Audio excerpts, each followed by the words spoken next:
Hello, my name is Caleb Smith with the Rocket Miner newspaper, here to provide an update for March 10th, 2021, where the topics will include the latest coronavirus release package passed by Congress, the ongoing men and women's basketball championships in the Mountain West Conference, and the annual Special Olympics fundraiser, the Jackalope Jump.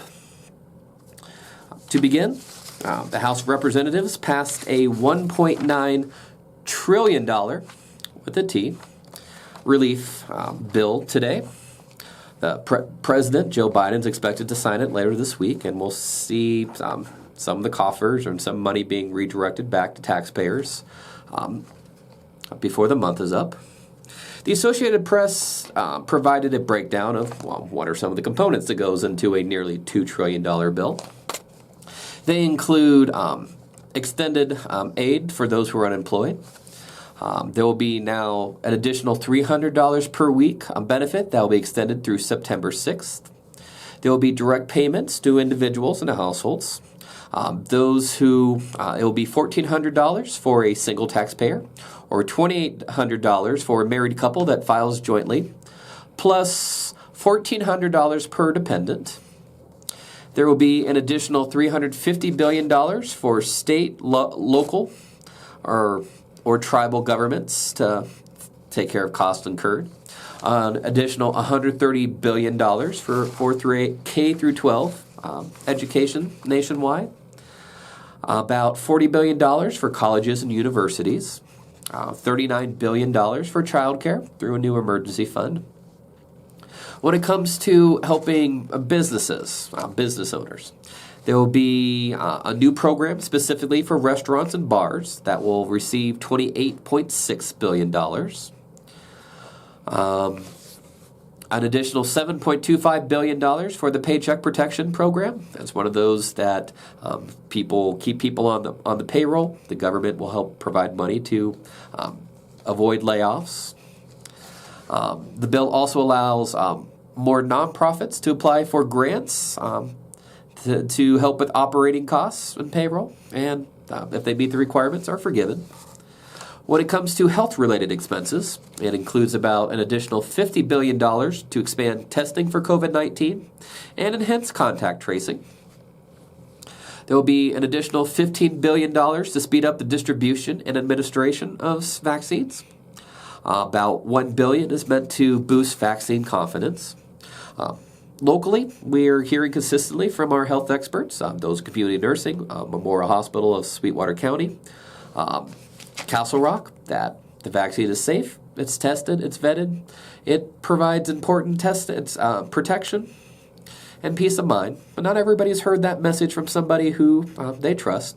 It's important to keep spreading the word about that because it's good for individuals and our neighborhoods as a whole.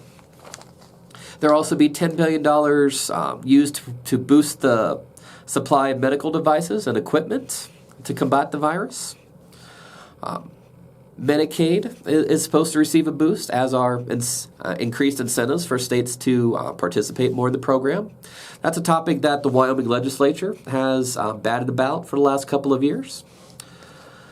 There will also be about $3 billion for states to address mental health and substance use disorders, which have certainly been exacerbated by the past year. And more than $14 billion directed toward the Department of Veterans Affairs, or the Veterans Administration, as I know many of you know it by. There are a number of people where I know that's their primary health care provider.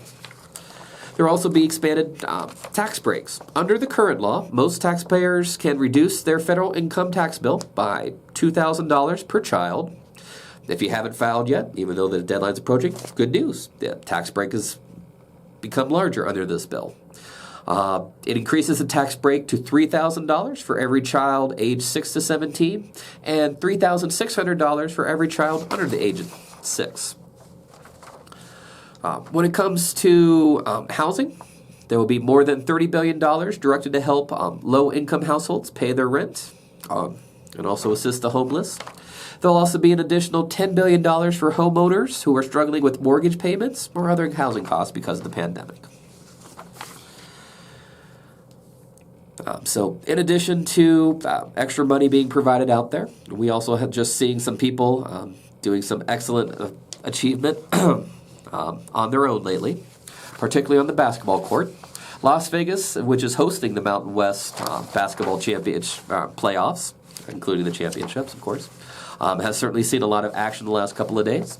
Today, the University of Wyoming Cowboys won their tournament opener over San Jose State, winning 111-80, setting a recent scoring record, which is nothing to sneeze at.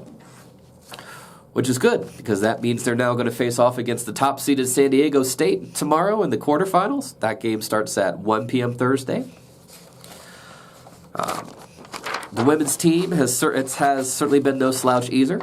It's actually been tearing it up the last couple of days. Last night, beating Boise State 53-38. They're set to play in the championship starting 9 p.m., going to be awfully close to the time that this video gets posted, where they will face the fourth-seeded Fresno State for all the marbles.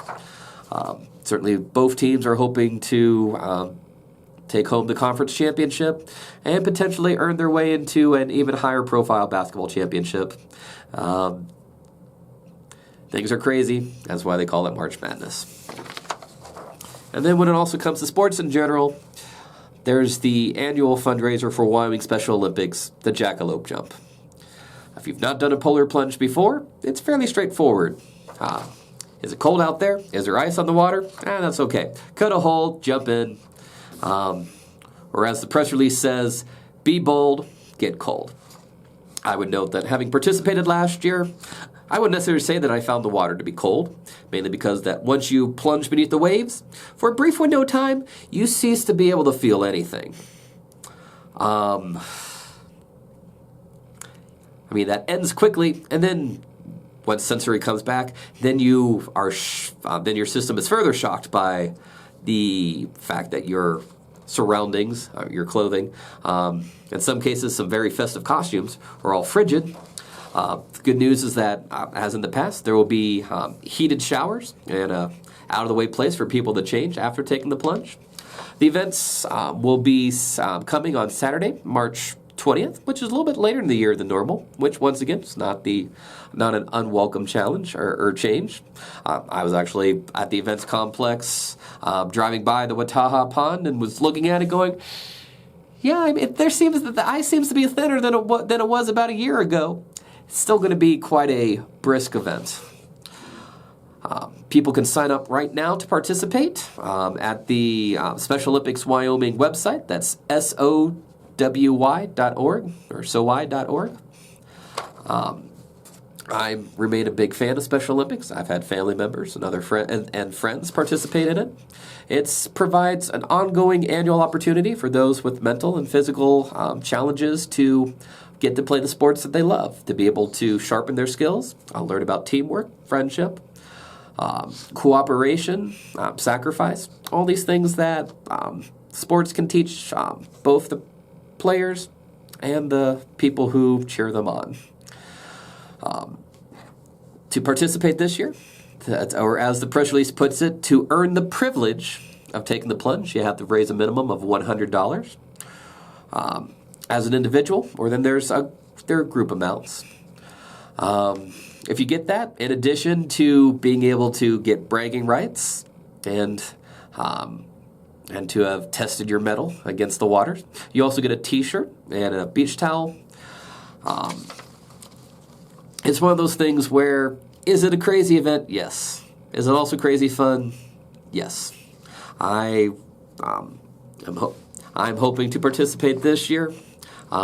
Maybe get a couple more friends to join me this time, because it also is better when it's shared. Jumping in by yourself is probably a different mental game than jumping with a group. There were one or two people who were a little bit more tenuous looking about jumping in, but it's for a great cause. I can't think of a better reason to subject myself to such rigorous toe curling conditions. If it means that local local kids, local adults get to play the games they love, that's an easy choice. Anyway, this is Caleb Smith with the Rocket Miner newspaper, wishing you a good day and a safe tomorrow. Bye.